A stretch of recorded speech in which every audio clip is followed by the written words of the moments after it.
Hey guys, my name is JessiMew, and welcome back to Adam's Quest. In the last episode, Duke-Hierophant's royal training began when he saved his family from another bearyena attack. It wasn't all Duke-Hierophant, of course. His father, the Destroyer, was the one to land that killing blow.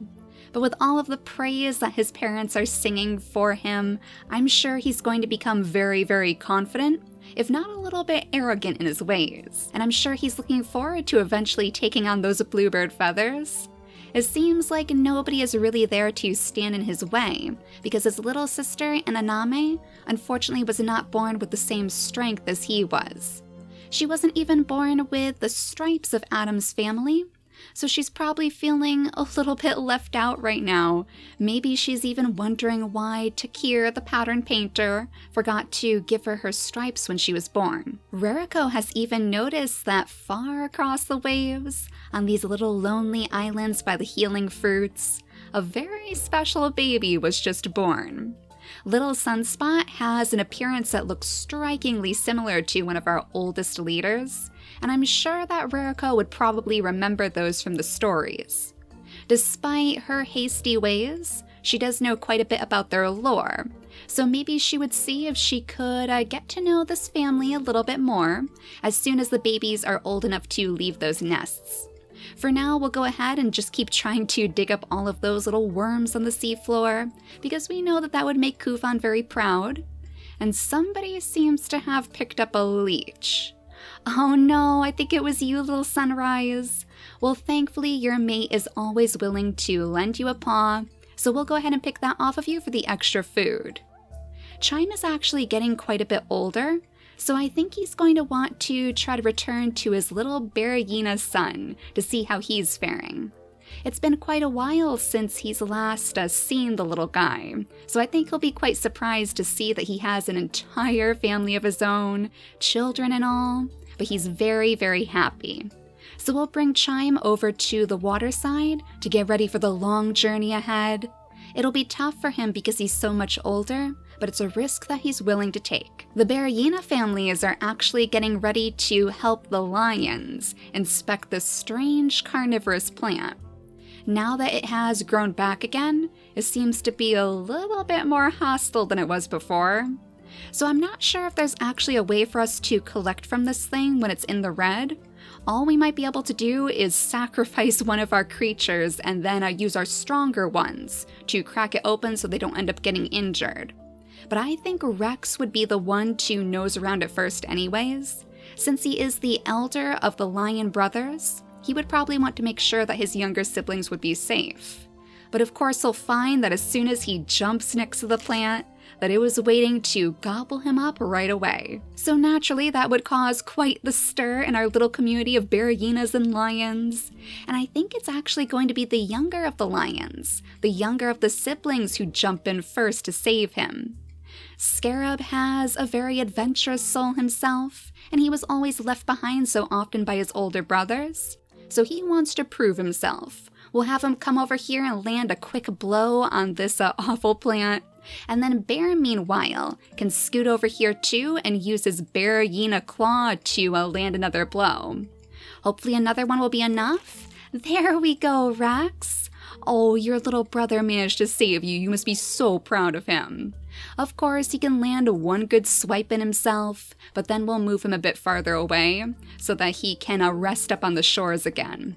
Yeah, I'm sure the bearyenas are very, very proud of their younger siblings, and I'm sure they'll have lots to bond over as we pass the night. We'll bring Beast, meanwhile, closer to the water side to see if maybe he can find some fish to offer up to a poor Rex. Now that he's free from the clutches of the carnivorous plant, he is definitely going to need a little bit of extra food to eat. And since we do have one of these water-breathing plants over here, maybe we'll even have Beast try to see if he can dive into the deeper portions of the water and fish up something for his family. I'm sure our friendly bearyena Wasp would be very proud of him too, because it seemed as if he was trying to teach them how to fish when he lured them closer to the water's edge. He's getting to know Trance right now, one of our last remaining shamans on the island, who's trying to stay as far away as possible from the new babies in the nest. though something tells me Daylily wouldn't really let that stand. She's not sure why this creature is so timid and shy, so worried to get too close, so I think she would call him over to meet her family too. This group is all about inclusion, as Trance will soon find out, and they're not going to let him think that he's bad luck for very much longer. And now that Trance is by the baby's side, we could even bring Daylily down to the water's edge to see if she can dig up some extra food. Unfortunately, she wasn't very successful, but it was a good effort, Daylily, and one Trance and your little baby is sure to notice. Now, since Feral is one of the only creatures around here who could possibly pick up those poison berries, since not too many of our creatures currently have the poison fangs on this side of the island, maybe he would want to see if he could find some extra food for his mother and for the new little baby as well. We might also bring Ghoul a bit deeper into the swamplands too, a place that she's probably not too fond of thanks to the memories that it holds for her, but she wants to make sure that all of these pathways are kept open and safe. That way they can keep an eye on those pesky bugs. They are definitely growing in number, and that's something that Cicada and Hopper would not be happy to find out. Let's actually bring Hopper down here to knock down some more acorns. Oh, looks like we only had one in the tree that time. We must actually be picking this thing dry. So Cicada, why don't you scoot on over here to pick up the poison berries too? While Scorpion gets to know his father a little bit more. They can play around together, dig around in the sand, and then we'll go back to our jungle family, I believe, where Wasp is currently getting to know our band of bandits. She unfortunately just lost her father too, her father and her uncle, and in their place she has found some very mischievous brothers. She has just convinced Van Kierduke to roll around in the mud, just to try to defer any attention from the ape. Hopefully with his scent masked, this guy won't be able to notice him, because they're worried that accepting outsiders into their land is going to abolish their alliance. In fact, I'm sure Little Thorn is going to want to make his way straight over to his sister's side, especially after Beetle passed away too. He wants to make sure that she's okay and of course give her the news. Van Kierduke, meanwhile, has other things in mind. He's actually trying to use this opportunity to impress Wasp, because he is a little bit smitten with her very, very fiery and stubborn personality. So maybe he would try to make a little deal with her. If he picks all of these fruits, if he makes sure that they have enough food to eat, then she has to promise that she'll let him show her the outside world, the world beyond this tiny little jungle where she's lived her entire life. She would probably be a little bit apprehensive to accept, because this is all that she knows, and she's not too sure what her father would think. But for now, she will tentatively accept his offer. Shadow and Karasi have been staying on the outskirts, just picking their poison berries. I believe Shadow had a little bit of a case of the sleeping sickness, so maybe in fact he would scoot a little bit further away from all of those bugs. But it's not too much of a loss because they have so many berry bushes over here to pick from. They definitely aren't going to be going hungry anytime soon, that's for sure. But you would expect nothing less of our little band of thieves. Now all we have left are the Grand Warriors themselves. And I was thinking that since we're going to be moving islands very, very soon, maybe now would be a good time for Orion to consider cutting down these pesky poison berry bushes. He's not going to get poisoned just by interacting with them. We can cut them down safely. But the only problem is, these things aren't going to grow back. They work a little bit differently from the normal berry bushes that grow back after we cut them. But something tells me, since Orion himself can't safely pick from those berry bushes, he wouldn't particularly care if they lose some of those more dangerous sources of food. It's not something that's going to help his son grow up big and strong after all, though he could perhaps use them as a method of training. I bet after seeing his father cut down those bushes, he would be eager to give it a try too. So we'll bring him down to these to slice away at those fragile leaves as soon as we pass the day. And then I guess we'll want to bring Orion a little bit further away from those bugs so he can spend some time by the waterside for a little while. A little bit further away from his family than he would hope, but I'm sure he's just scouting the area for potential dangers. Then we have Amazon and we have Mantis, who we're probably going to start a family with, though they might want to find a safer location to build their nests. Mantis was actually trying to find bunnies out here to impress his leaders, but I suppose we could always try to have a strong baby between them too. That might be another good way to get on their good side, to show that their family can be just as strong as the royals. Amazon is kind of like Orion's second in command anyway, so she's another creature who would help train all of these little warriors. But let's take a look at her mutation menu. She does have a little bit of hemophilia, though one of you mentioned that apparently the normal blood clotting gene might be glitched in this version of the game. So that could be why we're having so much trouble with the hemophilia in our females right now, because unfortunately that gene might not actually mutate onto our babies. I guess for now, since that's kind of the only flaw in Amazon's genetics, we'll go ahead and cross our fingers that it works, but otherwise we might just leave that out of our mutation menus if it's just going to end up being a waste. Mantis, meanwhile, we are definitely going to want to place the claw into one of his slots, because we want to see strong babies born between this pair. And then I would like to put the mask into his mutation menu too, because I think it would be nice if we try to keep the mask on at least one of our little jungle branches, and it might as well be Amazon's with her big giant eyebrows. So go ahead and breed with her, then she can place down a nest, and we'll cross our fingers that that baby ends up healthy and very, very strong.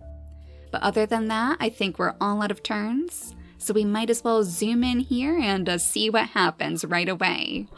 Oh my goodness! Look at this baby! Oh, that mask is so cool. And not only that, but look at those double claws. The double claws, the big body. Oh, he is definitely the sort of creature that we were hoping for. He is a little beast. A beast to rival even that of Dukirvan. I wonder if that would cause yet again another little rivalry between them, just to see which one is stronger. Or if they would join forces. I suppose it depends how his training goes, if he manages to take down the bearyenas with as much ease as Dukirvan was able to. But I think we'll name this baby Dragonfly, to go along with the same bug theme as so many of his family members. And because I feel like a dragon would be a pretty fitting nickname for him. Oh my gosh! He has little stripes on his beaver tail too, that is so cute. And his eyebrows too. You can't forget the eyebrows. I bet that's going to be a very prominent part of their family. So Mantis is probably so eager to introduce the royal family to his little baby. I'm sure he's going to dart over there the first opportunity he gets. But first, let's just make sure that there are no extra dangers lurking around the island. Oh, it looks like our ape may have actually skittered off somewhere. Maybe he's sticking around this plant and we just can't see him. That's probably the case, because Thorn is getting a little bit further away from that area, so that means it might be harder for us to sense the ape in the future. That being said, I don't think we're going to have to stick around here for very long, because thanks to Duke's a little bit lesser ability when it comes to collecting, this should be the last two fruits that we need to hopefully unlock the Stinky tail. Oh yes, finally! That has to be the Stinky tail, right? Tell me that is the Stinky tail. There it is. Oh, we are finally done with this island, you guys. That was the only reason why I was staying here for so long, because I wanted to unlock that Stinky tail first, just in case. I know we're going to need it for the harder islands, so Duke, you have pulled through and saved the day for us. So now that his fur is all nice and clean, thanks to Wasp, he's going to make sure that she holds up her end of the bargain too, and he'll lead her off toward the swamplands. It's not that he wants her to abandon her lifestyle, but he wants to show her what's waiting for her in the world outside. And he's hoping that maybe she'll enjoy it enough that she'll want to join their little band of bandits. They're always willing to take in new faces after all, especially creatures of different backgrounds. That seems to be the thing that kind of holds them all together. They're all very, very different, but each of them has an adventurous soul. It looks like Wasp might actually be trying to make his way down the shore too. Maybe he's starting to wonder where his father ran off to, and he wants to make sure that Chime is doing okay. But don't worry, little guy, you'll be able to see him on the horizon now as he passes by our bluebird family.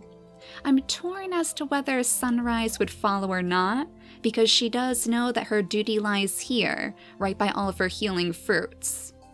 Maybe she would actually call her daughter Glow back to help her as well, because she's going to need some extra pair of eyes to watch after each and every one of these medicines.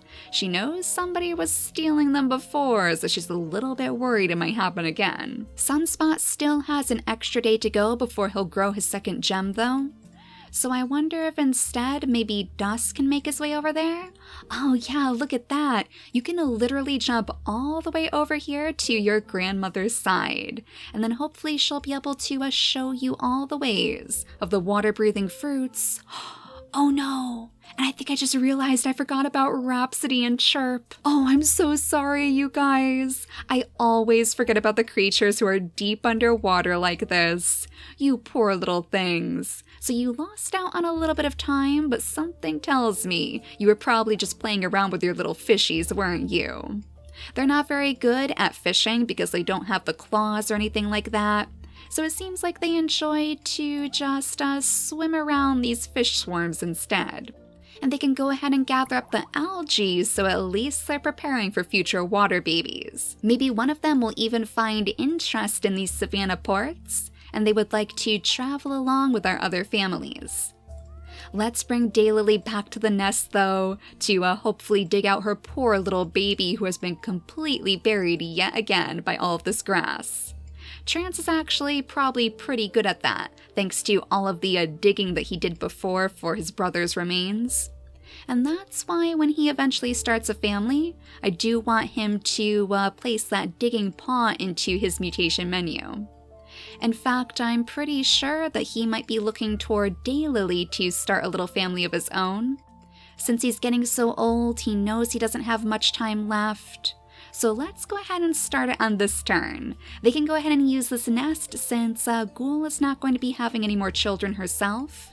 This would be the perfect place for Daylily to start anew. So for Trance, I am actually going to fill both of his slots with the digging paw.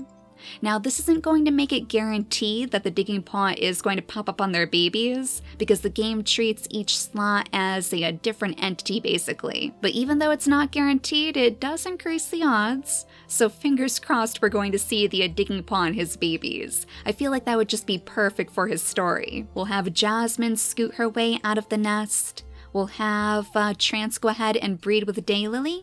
And then she can settle herself down and hopefully have her next very, very healthy baby. Meanwhile, it looks like Rex is all rested up, though we'll let him just pick up the food for now. He's probably a little bit traumatized after all of that action.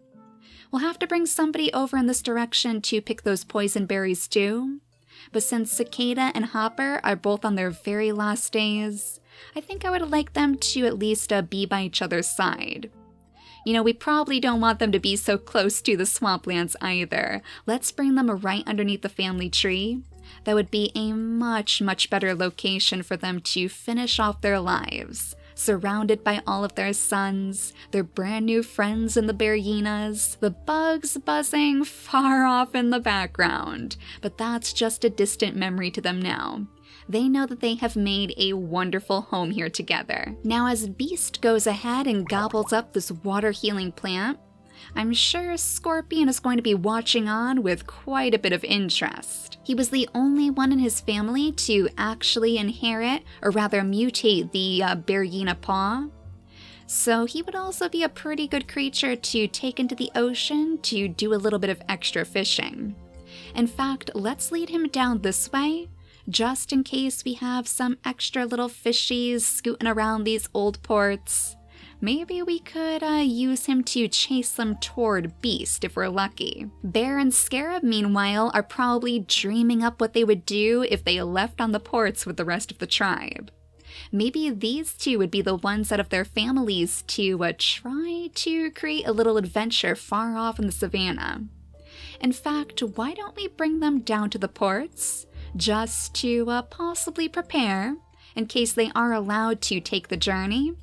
And I'm sure Ghoul would be very proud to know that her family is making a name for themselves as the slayer of the carnivorous plants. Oh, and how cute is this? It looks like a Wasp might actually be spending a little bit of time with his son, or maybe yelling at this bug swarm to stay away from his baby, who knows. We might actually bring him over to this side of the berry bush just to pick up the berries in peace. That way we don't have to worry about him potentially catching that sleeping sickness. That's never a fun thing for our creatures to have.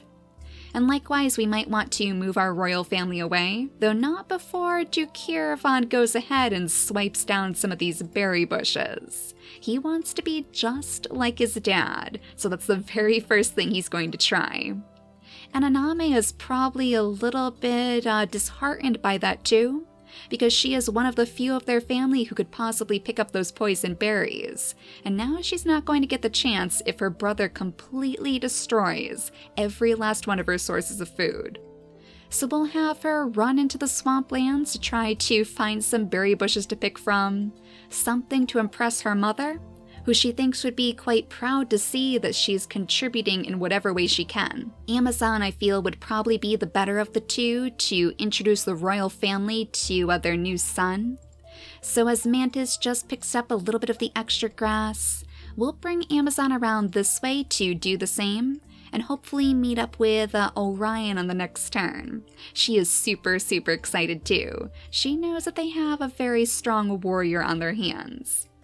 Now we just have little Sunrise left, who can try her best to dig up all of those worms as always. And then we should be ready once again to skip the day.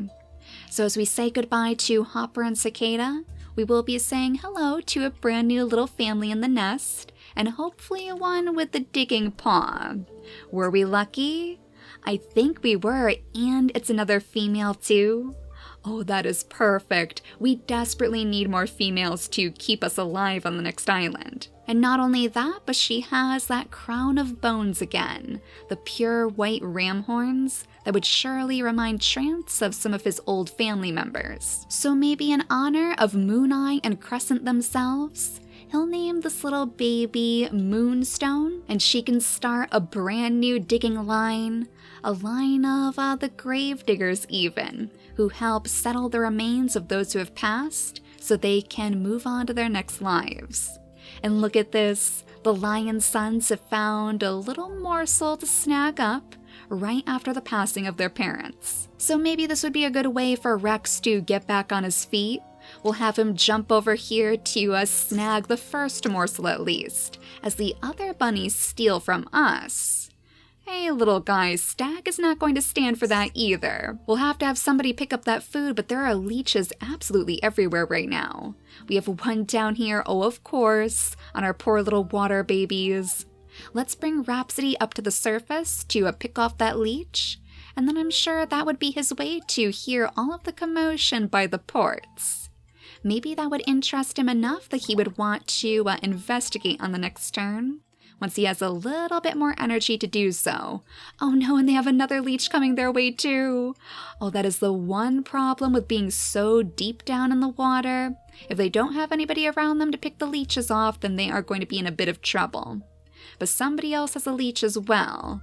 Oh, it looks like it might be you, Bear?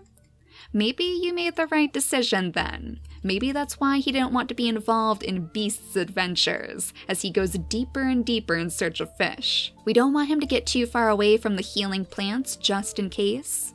But I mean, he has an entire pathway leading straight down into the deepest parts of the water, and there's his fishy friends. So we can grab those up in the next turn too. And it also looks as if we unlocked yet another new gene. So I wonder if maybe that's actually the platypus bill Yes, it's the platypus beak. Alright, that's because this family has spent so much time trying to dig up those worms. So that means maybe Sunspot could have a baby in the future with the platypus beak after all. If he finds a good mate to settle down with, we might see the return of our radioactive ducks. But at least Chirp will be able to reunite with Rasp again. He can come over here and hear about all of Rasp's stories. He'll be able to see his children for himself, and maybe he could even teach some of them those special songs, so they'll have something from their roots to take with them to the next island. Oh, even Dukirvan has grown up. His very final gem is on his chest now, but he has actually caught a case of the sleeping sickness too. Well, I mean, you kinda had it coming, little guy. You have been a little bit brash.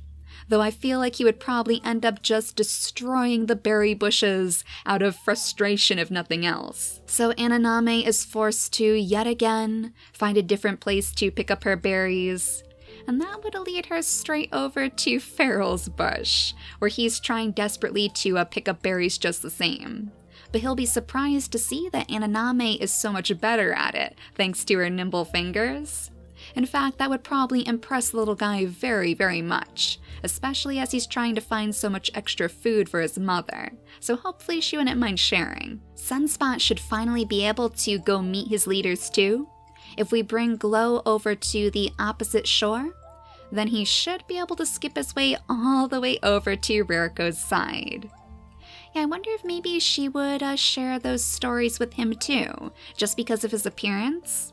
She would want him to know where those markings came from, of course, and make sure that he's willing to protect the bluebirds as well. Since we are nearing the end of our preparations, I suppose it would only make sense that she's trying to find friends for little Dukirvan. He's not the easiest to get along with after all. We just need to move our jungle family. Hello?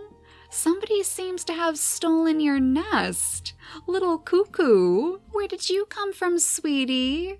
Are you, by any chance, drawing the attention of the ape in our direction? I'm a little bit worried about this guy because he doesn't have the stinky tail either. I'm not even sure how you've survived out here for so long. Well, we'll have Thorn take you in. We'll offer you a little bit of food. Oh, he only has 2 gems too, so he's just a baby. Oh, Thorn, you have to make sure this little guy is safe, okay? We'll bring you further away from where the ape is hiding, and we can also have you maybe roll around in that mud too. We learned that from Van Kiraduke, and it seemed to help him out quite a bit. But they're going to be making their own grand adventures away from this land. So we'll bring this group down the beach, and we'll introduce a Wasp to all of their friends too. We have plenty of little bandits for you to meet, little one. I suppose Wasp is even going to be able to take her first dip in the ocean. Well, I guess in the next episode we'll have to see if that was enough to entice her to stay with our little bandits. And maybe even to entice her to start a family with Van Kiraduke too. I bet they would make absolutely wonderful stinky-tailed babies, now that we have the option of placing it into our mutation menu.